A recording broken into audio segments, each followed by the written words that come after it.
Hai gengs Kite apa kabar? Kali ini kita akan belajar tentang melukis grafik fungsi menggunakan turunan ya. Gue akan ngejelasinnya dari contoh soal aja. Berikut langkah-langkahnya nanti kalau misalnya lu menggambar grafik pas ulangan atau tugas di sekolah, lu ikutin aja cara menggambarnya ya. Contohnya lukis grafik fungsi fx sama dengan x pangkat 3 minus 9x kuadrat tambah 15x tambah 10. Nah, langkah-langkahnya sebagai berikut. Yang pertama, kita menentukan titik stasioner dan jenisnya. Titik stasioner sendiri kita peroleh dari turunan pertama sama dengan 0. Setelah ketemu turunan pertama sama dengan 0, ini kita uji di garis bilangan. Dan aturan-aturannya adalah yang pertama, nanti kalau perubahan dari tandanya plus ke minus, berarti jenisnya maksimum. Kalau perubahannya ternyata dari minus ke plus, itu berarti minimum. Kadang dia tidak berubah tanda, bisa jadi kiri kanannya positif ke positif, itu berarti titik belok. Mungkin juga dari minus ke minus, itu titik belok juga ya. Lebih jelasnya kita akan lihat dari contoh. Kita memiliki fungsi fx sama dengan x pangkat 3 minus 9x kuadrat plus x ditambah 10. Kita turunan pertamanya adalah 3x kuadrat minus 18x ditambah 15. Nah, kemudian turunan pertamanya sama dengan 0. Jadi 3x kuadrat minus 18x tambah 15 sama dengan 0. Ini bisa bagi 3 kiri kanan ya, gengs. Jadinya x kuadrat minus 6x ditambah 5. Ini kita faktorin, jadinya x minus 5, x minus 1. Kita menemukan x-nya 1 dari faktor ini. Kemudian kita menemukan x-nya sama dengan 5 dari faktor yang ini. Ini kita uji di garis bilangan. Tadi ada angka 1 dan 5. Kemudian kita uji tandanya. Nah, tanda-tandanya ini cara yang paling cepat adalah tanda paling kanan ini sama dengan tanda dari koefisien pangkat tertinggi dari turunan pertamanya. Ini gue kasih notis aja. Kalau kita lihat turunan pertama ini, koefisien pangkat tertingginya adalah positif 3 ya. Yang kita butuhkan tandanya aja positif, berarti paling kanan ini positif ya, gengs. Kemudian gantian minus, plus, dan seterusnya. Gitu. Langkah selanjutnya kita perhatikan si 1 ini. Perubahan tandanya dari plus ke minus. Kita lihat lagi angka 5 ini. Dia perubahannya dari minus ke plus. Minus ke plus itu tadi perubahannya itu menandakan dia jenisnya minimum. Jadi dia bakal minimum jika x-nya sama dengan 5. Tadi 5 ini perubahan dari min ke plus ya, gengs. Kemudian nilai minimumnya kita substitusi ke fungsi awal, kita cari F5. Biar gampang kita pakai cara Horner aja. Perhatikan fungsinya. Kita tulis semua koefisiennya. Koefisien pangkat 3 adalah 1, pangkat 2-nya minus 9, pangkat 1-nya 15, konstantanya 10. Di sini selalu plus. Tadi F5, 5-nya taruh di sini. Angka 1 ini turun ke bawah ya, jadi yang pertama kali ini turun ke bawah 1. Kita kaliin 1 kali 5 tempatnya di sini. Itu kita jumlahin, min 9 tambah 5, minus 4 ya. Kemudian kaliin lagi, minus 4 kali 5 tempatnya di sini. Ketemu minus 20. Itu kita jumlahin. 15 dikurang 20. Hasilnya adalah min 5. Kaliin lagi min 5 kali 5 tempatnya di sini. Berarti minus 25. Kita jumlahin. 10 dikurang 25 itu berarti minus 15 ya. Berarti F5 itu sama dengan min 15. Sehingga kita memperoleh titik stasioner pertama di 5, minus 15. Ini tadi titik stasioner pertama yang jenisnya minimum ya. Nanti kalau ditanya nilai minimumnya itu berapa? Nilai minimumnya min 15. Pembuat minimumnya siapa? X ya, 5. Jadi untuk X sama dengan 5, dia bernilai minimum. Nilai minimumnya itu adalah minus 15 gitu. Paham ya? Kita cari nilai maksimumnya. Untuk X sama dengan 1, dia bernilai maksimum. Nilainya sendiri kita cari F1-nya, atau boleh pakai Horner juga. Karena kita mau cari F1, di sini taruh 1. Langkah pertama, 1 ini turun ke bawah. Kita kaliin 1 kali 1 tempatnya di sini. Itu kita jumlahin. Min 9 ditambah 1 itu minus 8. Kita kaliin lagi min 8 kali 1 tempatnya di sini. 15 dikurang 8. Ketemu 7. 7 kali 1 tempatnya di sini. Kita jumlahin lagi, hasilnya 17 ya.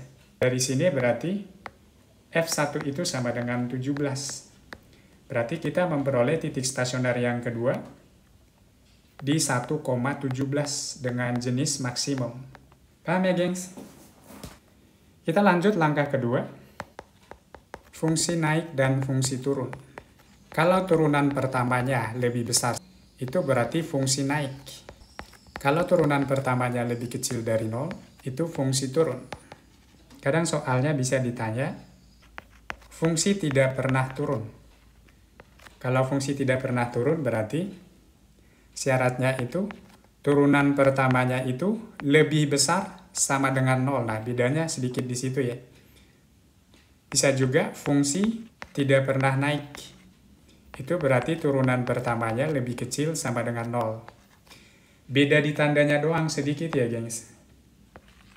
Ada sama dengannya. Kalau di sini kan tidak ada sama dengannya. Nah, beda di situ.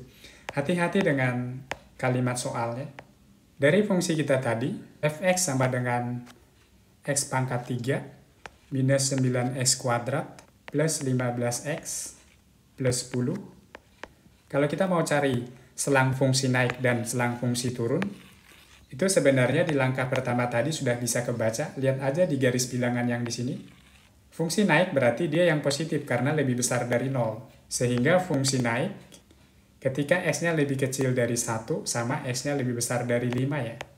Fungsi turun berarti dia berada di antara 1 dan 5. Gunanya yang ini tadi, fungsi tidak pernah naik sama fungsi tidak pernah turun. Itu nanti kalau misalnya di dalam soal kita temukan kalimat yang mirip dengan ini, maka cara menjawabnya sesuaikan dengan tanda pertidaksamaannya. Bedanya cuma ada sama dengannya sama tidak ada sama dengannya ya. Langkah yang ketiga kita menentukan titik belok. Titik belok diperoleh dari turunan kedua sama dengan 0. Kita memiliki fungsi fx sama dengan x pangkat 3 minus 9x kuadrat plus 15x ditambah 10. Ini kita turunin turunan pertamanya, tadi udah kita hitung. 3x kuadrat minus 18x ditambah 15. Kemudian turunin lagi ya. Jadi kalau turunan pertama diturunin lagi itu berarti jadi turunan kedua. Turunan keduanya 6x minus 18. Nah, dari turunan kedua ini sama dengan 0. Kita memperoleh 6x minus 18 sama dengan 0. Berarti x-nya itu 18 bagi 6 itu 3 ya. Kita cari F3. Ke fungsi aslinya ya. Kita masukin di sini. Pakai Horner aja. Catat semua koefisiennya dari paling tertinggi sampai paling kecil. Pangkat 3 itu koefisiennya 1, pangkat 2 minus 9, pangkat 1-nya 15, konstantanya itu 10.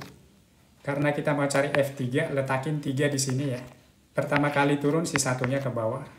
Ini kita kaliin 1 kali 3 tempatnya di sini. Kemudian kita jumlahin. Min 9 ditambah 3 itu minus 6 ya. Kita kaliin lagi minus 6 kali 3 itu min 18 tempatnya di sini. Kita jumlahin lagi. 15 kurang 18 itu minus 3 ya. Kemudian kita kaliin minus 3 kali 3 itu 9 letaknya di sini. Itu kita jumlahin. Hasilnya 1. Berarti F3 itu hasilnya 1 ya. Jadi titik beloknya itu ada di X, Y 3,1. Ini adalah titik belok. Bagian yang D-nya kita akan mencari kecekungan kurva. Nanti ada istilah cekung ke atas. Itu kalau turunan keduanya lebih besar dari 0. Kemudian ada cekung ke bawah. Itu kalau turunan keduanya lebih kecil dari 0. Dari fungsi kita tadi, kita telah memperoleh turunan keduanya adalah 6x minus 18. Jadi kalau dia cekung atas, berarti 6x minus 18 lebih besar dari 0. 6x-nya lebih besar dari 18, x-nya lebih besar dari 3. Cekung bawah, CB cekung bawah, ketika 6x minus 18 turunan keduanya lebih kecil dari 0. Jadi 6x kurang dari 18, x-nya kurang dari 3. Gitu. Baru kita lukis grafiknya ya, gengs.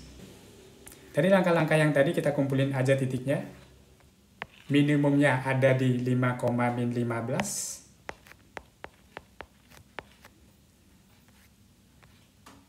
Maksimumnya ada di 1,17.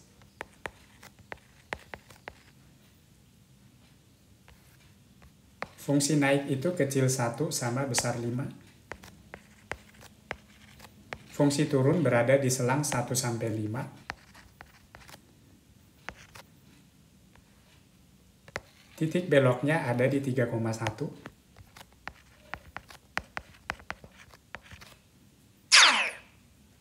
Cekung ke atas lebih besar dari 3, cekung ke bawah lebih kecil dari 3.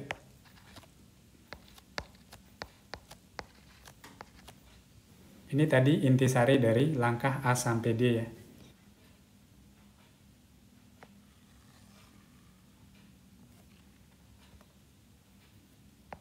Ini sumbu X-nya, ini sumbu Y-nya. Tadi minimumnya ada di 5, minus 15. Misalkan di sini minus 15.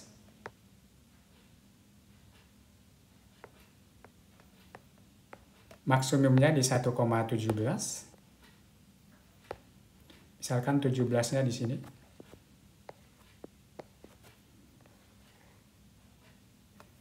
Titik boloknya tadi ada di 3,1 ya. Supaya kelihatan satunya di sini aja.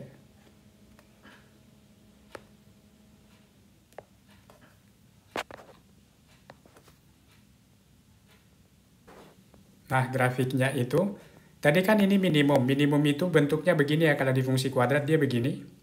Kalau maksimum, dia begini. Jadi sama aja dalam kasus ini. Tapi kayak di satu grafik itu ada maksimum dan minimumnya. Kita mulai dari maksimum di sininya. Dia berarti ini sepanjang-panjangnya ke bawah. Kemudian ini kayak ada tikungan tipis di sini. Di titik beloknya, nah gini.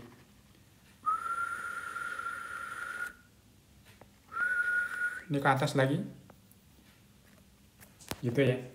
Nah, inilah grafik fungsi fx sama dengan x pangkat 3 minus 9x kuadrat plus 15x plus 10. Gitu. Nah, tadi kan ada titik 5,-15 itu tadi titik minimum ya. Minimum itu di bawah.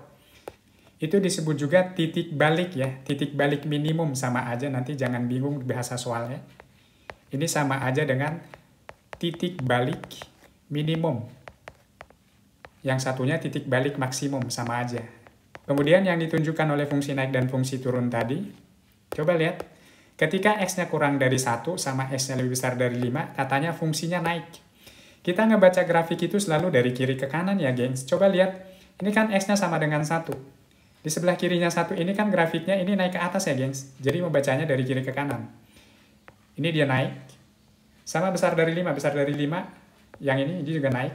Nah, itu fungsi naik tuh. Kemudian dia turun di antara 1 dan 5. Di antara 1 dan 5 ini kan 1 dan 5-nya. Itu grafiknya turun gitu. Sama titik beloknya tadi ada 3,1. Itu yang tikungan tipis. Jadi bukan maksimum, bukan minimum. Cuma belok sedikit aja gitu. Itu namanya titik belok. Kemudian tadi kan ada cekung atas sama cekung bawah. Cekung atas itu, cekung atas dia cekung ke atas begini, kalau cekung bawah begini. Dari grafik kita, cekung atas itu ketika x-nya lebih besar dari 3. Maksudnya gini, lebih besar dari 3 ini berarti dia kebuka ke atas ya, gengs. Nah gitu maksudnya. Jadi semua ciri-ciri grafik ini diperoleh dari turunan pertamanya sama turunan kedua gitu-gitu. Tadi udah langkahnya lengkap dari atas. Kalau kita review, harus kita lakukan adalah menentukan titik stasioner dan jenisnya. Jadi titik stasioner itu yang jadi titik balik ya, jangan bingung. Titik balik maksimum, titik balik minimum sama aja, itu titik stasionernya.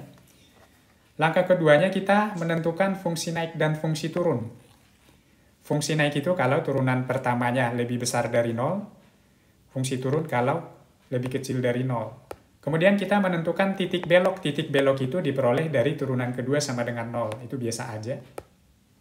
Kemudian kita menentukan kecekungan kurvanya. Itu yang dari turunan keduanya. Ketika turunan kedua lebih besar 0, dia cekung atas. Kalau lebih kecil dari 0, dia cekung bawah. Baru kita tuangkan di grafiknya. Jadi jadilah grafik seperti gambar berikut ini. Oke? Oke gengs, gimana? Bisa kan? Masih bisa ngikutin ya? Kalau lo suka video gue kali ini, silahkan di like. Dengan senang hati kalau di share juga ke teman-teman sohib-sohib lo. Yang belum subscribe, silahkan di subscribe. Dan lo tidak ketinggalan dengan video-video gue selanjutnya. Silahkan aktifkan loncengnya untuk mendapatkan notifikasi video-video terbaru selanjutnya. Oke guys, kalau ada sesuatu yang kurang jelas, lo boleh komen, nanti gue jawab. Dan juga kalau lo mau request soal atau request materi, silahkan nanti gue bikinin videonya. Semoga video ini sangat bermanfaat bagi kita semua. Ketemu di video berikutnya, gengs. Thank you.